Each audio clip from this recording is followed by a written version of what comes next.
Hi there, I'm Assemblymember Chris Ward from San Diego, and I'm also the Vice Chair of the California Legislative LGBTQ Caucus, and I wanted to talk to you a little bit today about Proposition 3 on the November ballot. So what Proposition 3 will do is enshrine marriage equality for all in our state constitution.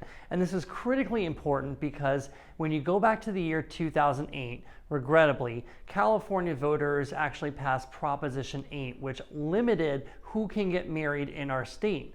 Now, since 2015, thanks to a federal court case in Obergefell, we have had the right for marriage equality nationwide, and that superseded any language that Proposition 8 put in our Constitution. However, we are incredibly nervous about the activist right-wing Supreme Court that we saw that recently just overturned protections under Roe v. Wade. And we know through that language that they used in that decision that they want to overturn Obergefell. They want to roll back our rights and our freedoms to be able to get married. So the legislature this year put ACA 5 on the ballot, which has now become Proposition 3.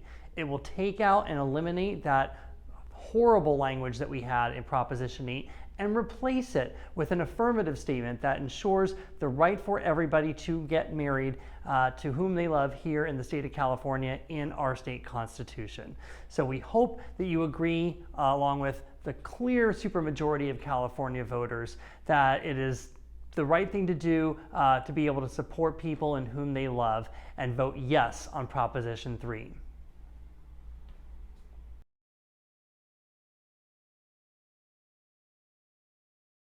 In 2022, voters in Berkeley were asked whether they wanted the city to borrow $650 million to fund affordable housing.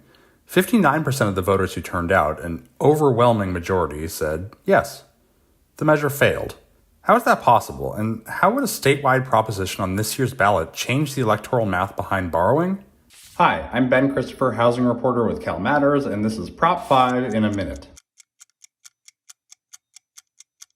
Back in the 1970s, Californians voted to make it much harder for local governments to raise taxes or borrow money. Ever since then, whenever a city or county wants to go into debt, they have to get permission from the voters. Not only that, in most cases, they have to win the support of at least 2/3 of voters to win. That's why the bond in Berkeley failed, even though it got 59% of the vote. Prop 5 would reduce the threshold for bonds that fund affordable housing and the whole list of public infrastructure projects. The new cutoff, 55%. Supporters say the current system makes it way too hard for local governments to fund important projects, including affordable housing. They also argue that letting a small minority override the wishes of the majority is just undemocratic. Opponents say the choice to go into debt should be made only when there's a broad agreement across the community, especially since bonds tend to get paid back through higher taxes on property owners. So, vote yes if you want to make it easier for local governments to borrow to fund affordable housing and other infrastructure. Vote no if you want to keep things the way they are. To learn more about everything on your 2024 ballot, go to calmatters.org. For Cal Matters, this is Ben Christoper. Hi, I'm Cecilia Aguiar-Curry. I represent the 4th Assembly District, which includes Napa, Yolo, Colusa, and Lake counties and parts of Sonoma. I want to talk to you about Proposition 5 and why your support in November is so important. You know, before I served in the Assembly, I worked in local government. I was a planning commissioner, a city council member, a mayor, and I also served on regional water projects, housing projects, and transportation agencies. So I know firsthand how hard it is to get local projects done. It takes a partnership between folks at the local level, like yourselves, your communities, and where you have lived and raised your families, and the local leaders you elect to help develop and plan and enrich the towns and communities that you live in. So now more than ever, our local communities are struggling. They cannot afford new infrastructure or cannot afford affordable housing projects. They can't afford to get flood protection or to build a new fire station. And the need is in every single community. Every single community is different, which is why we need to return the power to local governments. Proposition 5 is about local jobs. It's about local investment. It's about local control and local accountability. It simply gives you, the voter, an opportunity to weigh in on the local priorities that are meaningful to your community. Because no one knows best. no one what the needs are in your community. So whether it's a new library or it's a new fire station or hospital, affordable senior or veteran housing or other critical infrastructure projects, Prop 5 is the tool that will help revive our communities the way each community decides. So more importantly, Prop 5 is about voter protection. It is crafted to keep local governments accountable, transparent, and fiscally responsible to their constituents. And Prop 5's initiative requires a 55% supermajority for passage. So I cannot stress how critical your support is in November. Thank you for taking the time to educate yourselves about this ballot measure. And remember, Prop 5 will help your community thrive. Thank you very much. Don't forget to vote for Prop 5.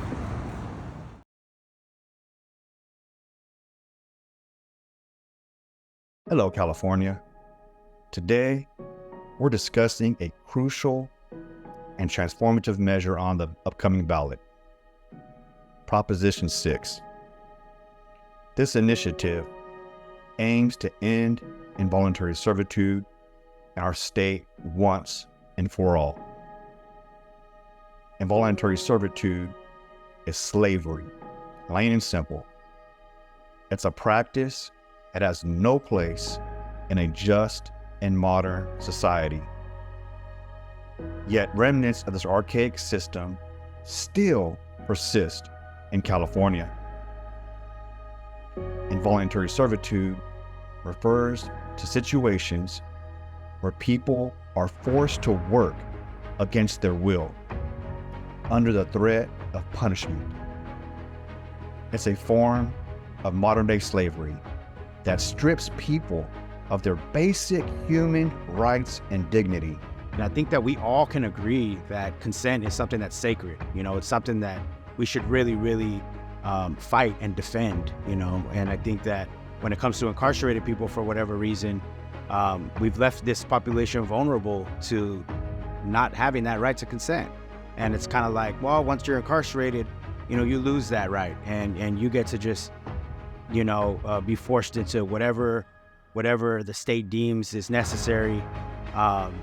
When I don't think that's right, that's just, or that, again, aligns with California's value. Involuntary servitude is another word for slavery.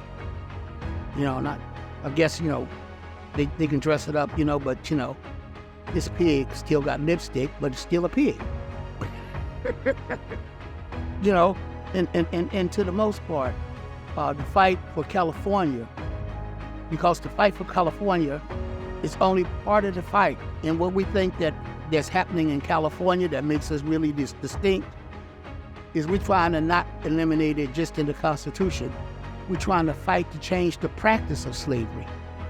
Currently, our state constitution allows involuntary servitude as punishment for crime. This loophole has been used to exploit and mistreat incarcerated people, perpetuating a cycle of injustice and inequality. Proposition 6 will amend our state constitution to prohibit involuntary servitude without exceptions. By voting yes on Proposition 6, we are standing up against modern-day slavery. We are affirming that involuntary servitude is unacceptable in any form. Together, we can ensure that our state reflects the values of justice, equality, and freedom.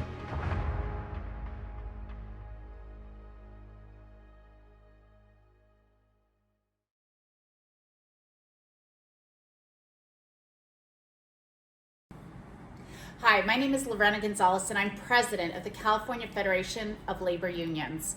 We're excited that CARA is coming out to help in this year's election, as you always do. But one of our priorities, and one of the priorities of you as well, should be the $18 minimum wage. A lot of people don't realize just how important this is. because we've made so many gains. We got to $15, we got to $16, we have $20 for fast food workers, we have we're getting to $25 for healthcare workers. So there are a lot of people who are like, well, what do we need?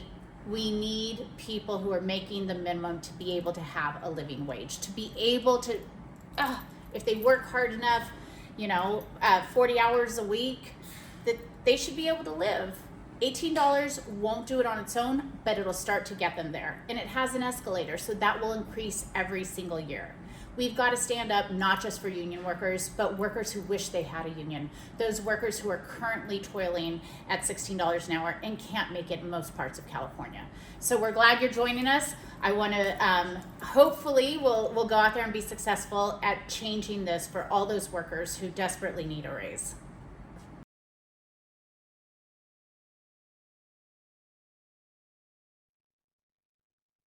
Hi, CARA. My name is Francisco. I'm the Executive Director of Housing Now, and I'm going to walk you through the Justice for Renters Act, what it is and what it does.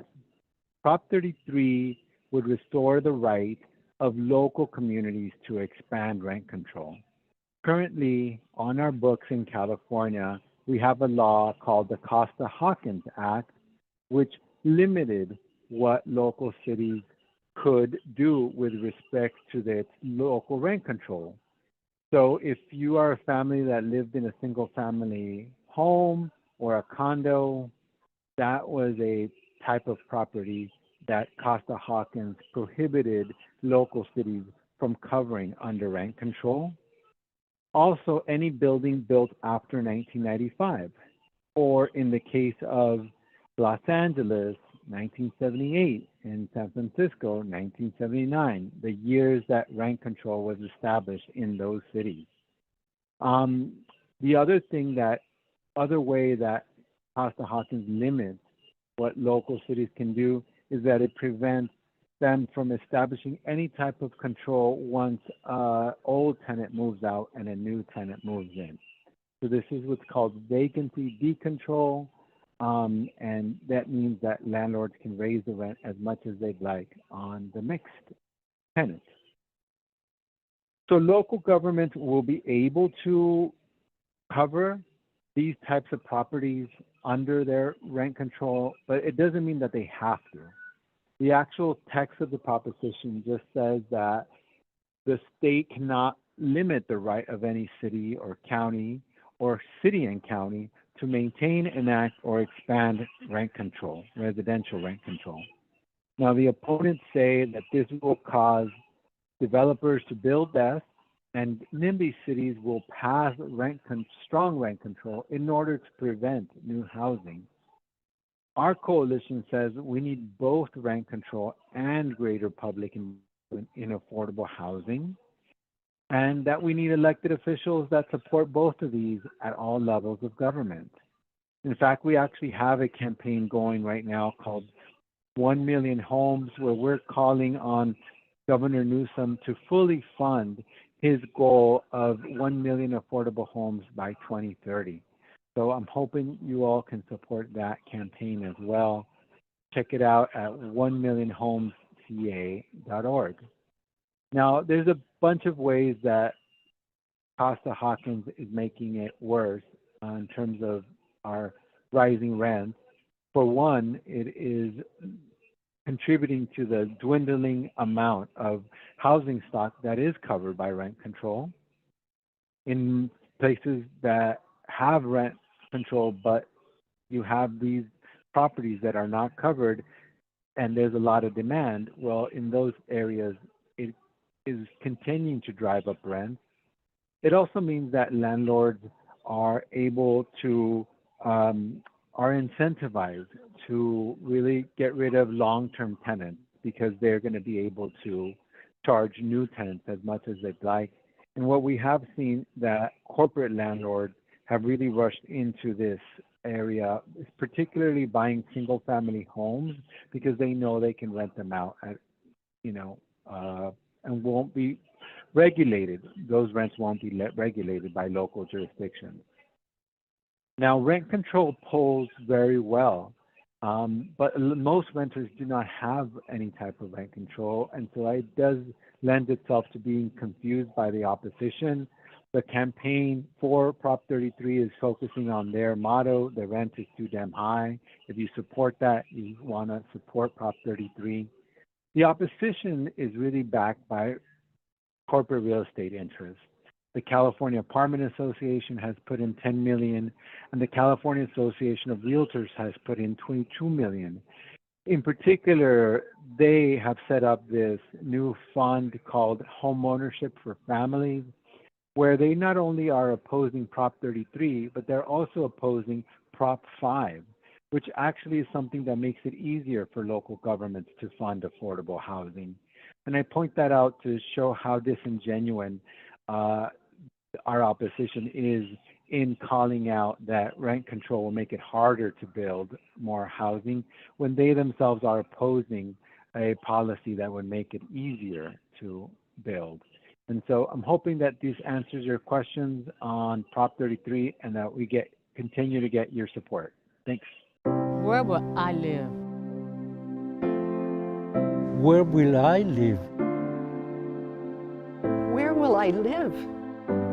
Support rent control now.